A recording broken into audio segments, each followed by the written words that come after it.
Allez, bienvenue dans cette nouvelle vidéo où on va avancer un petit peu dans la méthode keto autrement. Et dans la vidéo d'aujourd'hui, ce que je voudrais te transmettre, c'est les raisons pour lesquelles tu ne veux pas rester sur du keto de manière extrêmement prolongée. D'accord? Donc on va voir ça en détail. Juste avant de commencer, si tu viens de me découvrir ou si tu me connais déjà mais que tu n'as pas encore rejoint mon groupe Keto Autrement sur Facebook, tu as le lien juste en dessous. Si tu as des questions sur la méthode, si tu as des questions à me poser, c'est là-bas que ça se passe. Donc je t'invite à me rejoindre, c'est totalement gratuit bien entendu. Donc je t'invite à regarder au-dessus ou en dessous de la vidéo, peu importe, tu trouveras le lien et à nous rejoindre. Donc c'est parti pour t'expliquer pourquoi tu ne veux pas rester keto en fait trop longtemps. Alors un petit disclaimer quand même avant de commencer, il y a une petite fraction de personnes pour qui c'est ok de rester keto, tout simplement parce que parmi les raisons que je vais donner derrière, elles arrivent en fait à remplir toutes ces conditions là tout en restant vraiment 100% cétogène, 100% strict, etc. Moi, ça fait depuis 2017 que j'enseigne tout ça, que j'accompagne des gens, ça va bientôt faire 10 ans, c'est incroyable. Et j'ai rencontré très très peu de personnes, c'est vraiment peut-être 1% des personnes, enfin c'est difficile à dire comme ça, mais là c'est vraiment très rare les personnes qui restent très très très longtemps sur du céto, pendant plusieurs années, etc. Tout simplement parce que il y a des, on va en parler là juste après, mais il y a des éléments à mettre en place qui sont nécessaires pour qu'en fait les choses s'installent sur le très long terme, d'accord? Donc c'est dans ce cadre-là que je t'explique pourquoi tu ne veux pas trop rester céto pendant trop longtemps. Dans la méthode, on commence par passer sur une alimentation cétogène, si tu as vu mes précédentes vidéos, tu le sais. On vient intégrer du jeûne intermittent par la suite, mais l'idée vraiment c'est d'utiliser cette alimentation comme un moment un peu de décollage pour activer la perte de poids, aller chercher vraiment une perte de poids qui est motivante. On garde ça le temps qu'il faut, tant que voilà, on a besoin peut-être, je sais pas si une personne qui a besoin de perdre 10 ou 20 kilos, le temps de perdre vraiment une bonne partie, vraiment de vraiment installer ça un peu en mode mission en se disant j'y vais à fond pour vraiment vaporiser un maximum. Mais il va y avoir en fait un moment où tu vas avoir une nécessité de changer. D'accord? Alors moi, dans ce moment-là, ce que je conseille, c'est de passer sur un low carb beaucoup plus libéral, d'accord? Où tu vas venir intégrer des fruits dans ton alimentation, tous les fruits, hein, pas de restriction, tous les légumes, hein, même les plus sucrés. Et tu vas aussi venir intégrer ce que j'appelle des moments un peu des repas de fête, des repas de partage, où tu vas vraiment manger ce que tu veux. Ok? Vraiment, et j'insiste sur le ce que tu veux, même si c'est quelque chose de très glycidique, etc. Pourquoi on veut faire ce changement? Vraiment, pourquoi on veut apporter cet assouplissement qui reste assez maîtrisé, bien entendu. Le but, c'est pas de manger des pâtes matin, midi et soir et de manger des glaces tous les jours, etc. Le but, c'est simplement, dans la gestion de ton alimentation du quotidien, c'est venir intégrer plus de fruits, plus de légumes, donc un peu plus de sucre. Tu peux même intégrer des légumineuses, des choses comme ça.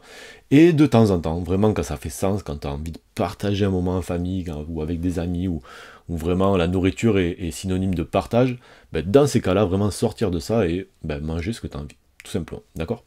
Alors pourquoi on veut faire ça? Clairement, pourquoi on veut faire cet assouplissement? Il y a plusieurs raisons. La première raison, moi, à mon sens, et qui est très importante, c'est qu'on veut s'inscrire. Tu vas voir que de cette raison, de toute façon, découlent les autres, tellement elle est importante. C'est qu'on veut s'inscrire sur du long terme dans ce qu'on fait. Le but, c'est pas simplement de se dire, allez, je pars dans du cétogène, je perds, je sais pas moi, 5, 10, 15, 20 kilos, et en fait, une fois que j'atteins cet objectif-là, de toute façon, je suis tellement en mission depuis longtemps, j'en peux plus d'entendre parler de cétone, j'en peux plus du céto, j'en peux plus de tout ça, je repars en fait dans ce que je m'étais créé, enfin ce que j'avais comme alimentation avant, d'accord? Et là le problème, c'est que forcément, tu vas forcément reprendre beaucoup de poids, reprendre des vieilles habitudes, etc. Puis faire ce fameux yo-yo qui va de A à Z, puis le jour où tu as envie de perdre du poids, le truc, tu te dis, ok, il faut que je me relance dans du céto, mais là ça va être vraiment la mission, puis je sais de toute façon que je le tiendrai pas, enfin je le tiendrai peut-être quelques mois, histoire de perdre un peu, mais ça tiendra pas non plus toute la vie, quoi, tu vois. Donc, vraiment, il y a cet aspect-là, où c'est nécessaire, en fait, de faire cet assouplissement, pour en fait que tu fasses de cette alimentation un mode de vie, d'accord? Et que vraiment, tu puisses t'y projeter à très long terme. Et pouvoir se projeter à très long terme dans une nouvelle alimentation, il y a deux choses qui sont extrêmement importantes. La première, c'est que cette alimentation ne doit pas te couper de la vie sociale, d'accord? Des moments importants de ta vie, que ce soit l'anniversaire de ton enfant, ton petit-fils, aller manger au resto juste avec une copine, parce que c'est un truc cool à faire de temps en temps, faire une bonne bouffe entre amis de temps en temps, faire toutes ces choses-là qui font que la vie, elle vaut le coup d'être vécue, quoi, de partager des choses et tout. Donc ça, c'est la première chose, donc c'est absolument nécessaire d'avoir ce type de moment dans ta vie. Et le problème, c'est que pour pas mal de personnes qui sont un peu en cétogène, alors il y a des techniques hein, pour pouvoir en profiter quand même, mais ça les bloque un petit peu par rapport à ces moments-là, et il y a une frustration qui naît de ça, et qu'il faut absolument traiter. D'accord? Donc le but de cet assouplissement, c'est vraiment de permettre ça. Ok? Quand tu as vraiment des moments de vie sociale qui arrivent dans ta vie, que tu puisses en profiter. Tout simplement. Et deuxième chose qui est très important pour pouvoir créer un mode de vie, c'est que tu sois en fait imparfaite ou imparfait. Que tu sois pas tout le temps dans l'optimisation, dans vouloir être extrêmement carré, dans vouloir être parfait dans tout ce que tu fais. Tout simplement parce que c'est juste pas humain, on n'est pas des êtres parfaits, d'accord? Donc c'est important en fait que pour que tu puisses installer quelque chose sur le long terme, sur le très long terme, hein, moi je parle vraiment de faire ça jusqu'à la fin de ta vie, ben tu t'autorises en fait à pas être parfaite, à pas être tout le temps dans les clous, à avoir peut-être, je sais pas, de faire les choses on va dire à 80% parfait, se laisser 20% de choses qu'on pourrait améliorer, mais c'est en fait dans ces imperfections, dans ces fameux 20%, que tu vas aller chercher du plaisir, que tu vas aller chercher de l'inattendu, que tu vas aller chercher de la variété, que tu vas aller chercher voilà, toutes ces choses qui font que tu t'ennuies pas en fait. D'accord? Et encore une fois, cet assouplissement-là, il est là pour ça. Notamment, voilà, il y a les moments entre amis, etc. Mais pas que, aussi dans ton quotidien, pouvoir profiter de fruits différents, de plein de choses différentes que tu n'as pas forcément en cétogène. D'accord? Donc ça, c'est vraiment les raisons pour lesquelles, au bout d'un certain temps, au bout d'un moment, l'idée c'est de venir assouplir un petit peu cette alimentation cétogène, de garder le jeûne intermittent, bien entendu, un jeûne intermittent, garde ça toute ta vie, ne bouge pas, jeûne vraiment de manière à ce que ça t'apporte du bien-être.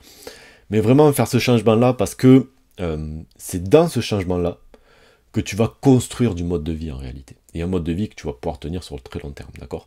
Et dans lequel tu auras continuellement des résultats d'ailleurs. Ok, l'idée c'est pas de venir faire absolument n'importe quoi, le but c'est de venir faire un assouplissement qui te permet ok d'avoir peut-être un peu moins de résultats qu'en keto, mais de pouvoir en fait les avoir sur du très long terme. D'accord? Et donc de trouver une balance entre plaisir et résultat, quoi, tout simplement. Ok? Donc si tu as des questions, tu n'hésites pas, tu peux me les poser en commentaire, ou encore mieux, rejoindre le groupe Keto Autrement, tu as le lien voilà, autour de la vidéo. Moi je suis disponible sur ce groupe, tu peux me poser toutes tes questions, je réponds, il n'y a aucun souci.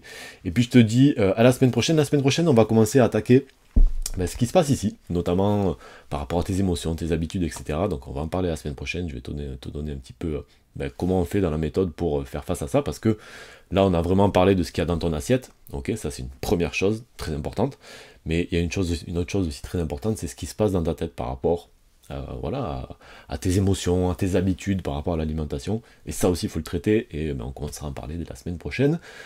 Je vous dis à très vite pour une nouvelle vidéo.